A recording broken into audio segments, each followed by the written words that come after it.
మే 13వ తేదీన ఆంధ్రప్రదేశ్లో ఎన్నికలు జరగబోతున్నాయి.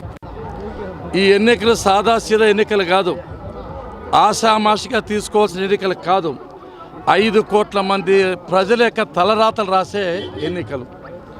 కాబట్టి ప్రజలందరికీ నేను చేసే విజ్ఞప్తి ఏమంటే, బాగా ఆలోచన చేసి ప్రజాక్షేమమే పరమావధిగా భావించి, అదే వృత్తిగా, అదే ఊపిరిగా, అదే జీవితంగా భావించి ఈ రాష్ట్ర సమగ్ర అభివృద్ధికి, సర్వోత్తమ వికాసానికి అహర్నిశలు కృషి చేసిన గౌరవ మాజీ ముఖ్యమంత్రి శ్రీ నారా చంద్రబాబు నాయుడు గారు ఈసారి ఎన్నికల్లో ముఖ్యమంత్రి కావాల్సిన చారిత్రాత్మక అవసరం ఉందని చెప్పి సందర్భంగా మనం చేస్తున్నాం.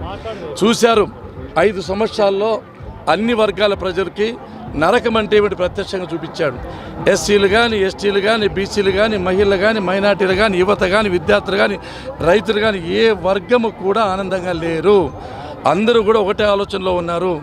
జగన్మోహన్ రెడ్డి తేగలేకపోతున్నాము, ఈ రాష్ట్రానికి పట్టిన పీడ, శని, దరిద్రం జగన్మోహన్ రెడ్డి ఈయన పంపించాలన్న ఆలోచనతో ఉన్నారు. మీరు చూస్తున్న ప్రజల్లో ఉండే ఉత్సాహం కానీ, ఆనందంగా చూస్తే ఈసారి తప్పకుండా తెలుగుదేశం పార్టీకి పూర్వ వైభవం వస్తుంది. పుట్టపర్తిలో కూడా పసుపు జెండా ఎగురుతుంది. అంతే ఈ నియోజకవర్గ ప్రజలకు నేను ఎల్లప్పుడూ రుణపడి ఉంటాం. ఇది 7వ బీఫామ్ మా కుటుంబానికి రావడం. ఈసారి శ్రీమతి పల్లి సుందర్ రెడ్డి మంచి విద్యావంతురాలు, గోల్డ్ మెడలిస్టు, అన్ని విధాలుగా ఆలోచన చేసి ఎన్నిక చేశాడు చంద్రబాబు నాయుడు గారు. ఈ అమ్మాయి పోటీలో ఉంటుంది. అదే సమయంలో నేను కూడా నామినేషన్ వేశారు, నా కొడుకు నామినేషన్ వేశాం. కాబట్టి పల్లె కుటుంబం మీద మీరు చూపిస్తున్న అభిమానం, ప్రేమ, గౌరవం ఎన్నటికీ మరువలేము. ఎన్ని జన్మలు ఎత్తినా మీ రుణం తీర్చుకోలేము.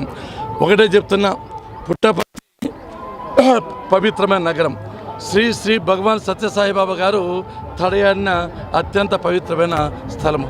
ప్రపంచ చరిత్ర పటంలోనే ఒక ప్రత్యేకమైన స్థానం ఉండి పుట్టపర్తి గౌరవాన్ని నిలబెట్టాలంటే ఇప్పుడుండే ఎమ్మెల్యే చేసిన అరాచకాలు కానీ, అక్రమాలు కానీ, దౌర్జన్యాలు కానీ, భూదందాలు కానీ, బిల్డర్ల వసూలు కానీ, ఒక విష సంస్కృతి, మాఫియా సంస్కృతి ఈ పవిత్రమైన నగరంలో ప్రవేశపెట్టాడు. దీన్ని నిర్మూలించాలని మేము మా కుటుంబం నుంచి పోటీ చేస్తున్నాం. తప్పకుండా పుట్టపర్తిలో ప్రచారం నెలకొల్పుతాము.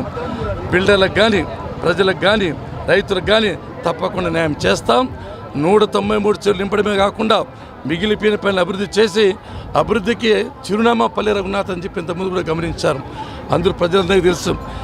30 సంవత్సరాలుగా ఎండనక, వాననక, పగలనక, రాత్రనక కంటికి రెప్పలాగా నియోజకవర్గాన్ని కాపాడిన నా సొంత కుటుంబ సభ్యుల కంటే ఎక్కువగా చూశారు.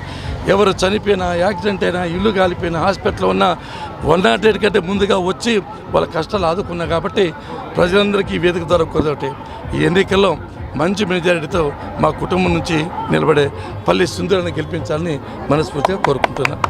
ఇవాళ పుట్టపర్తి నియోజకవర్గం నుంచి మొదటి నామినేషన్ నేను వేశాను. నా లైఫ్లోనే ఇది ఫస్ట్ ఎక్స్పీరియన్స్ నాకు. ఇది ప్రతి ఒక్కరూ ఈ గత 5 సంవత్సరాల నుంచి చూస్తున్నారు. వైసీపీ ప్రభుత్వంలో విసిగి కష్టాలు మాత్రమే చూశారనే ప్రతి మనిషి చెప్తున్నారు. ప్రతి ఇంట్లోనూ ఈ ఒక్క అభివృద్ధి పని కూడా పుట్టపర్తి నియోజకవర్గంలో గత 5 సంవత్సరాలుగా వైసీపీ ప్రభుత్వం నుంచి ఏ కొసానా ఏ హెల్ప్ లేదు. ఒక స్ట్రీట్ లైట్ వేసిండేది లేదు, ఒక చెరువు నింపిండేది లేదు, ఒక రోడ్డు వేసిండేది లేదు, కనీసం రోడ్లో ఉండే గుంతలు కూడా పూడ్చిండేది లేదు. ఇట్లాంటి ప్రభుత్వం, ఇంత 3 రాజధానులు అని చెప్పిన ప్రభుత్వం, ఒక్క రాజధాని కూడా మనకి ఇప్పుడు పేరు లేని ఒక స్టేట్లో బతుకుతున్నాం. మనము ఇలాంటి ఒక సిచ్యువేషన్లో బతుకుతున్నాం. ప్రతి ఒక్కరికి తెలుసు ఇలాంటి ఒక ప్రభుత్వం మనకి వద్దు. మనకి కావాల్సిందేది ఒక గొప్ప విజనరీ లీడర్ సీఎంగా కూర్చుంటే తప్ప ఈ గత 5 సంవత్సరాలుగా జగన్మోహన్ రెడ్డి గారు చేసిన 12 లక్షల కోట్ల అప్పు ఏదైతే ఉందో అది తీరిపోయి మన పిల్లలకి, ప్రజలకి మంచి భవిష్యత్తు రావాలి అంటే, బంగారు భవిష్యత్తును చేసుకోవాలంటే రావాల్సిండేది టీడీపీ ప్రభుత్వమే అని ప్రతి ఒక్కరికి తెలుసు. నన్ను అందరూ ఆదరిస్తారు. పుట్టపర్తి నియోజకవర్గంలో ఎగిరేది పసుపు జెండా అని నేను ఖచ్చితంగా నమ్ముతున్నాను. ప్రతి ఒక్కరు ఇక్కడికి వచ్చిన ప్రతి ఒక్కరు నా ఈ ఇంపార్టెంట్ డేకి నాతో పార్టీ వచ్చిన ప్రతి ఒక్కరికి చాలా చాలా కోటి ధన్యవాదాలు తెలియజేసుకుంటున్నాను. Thank you.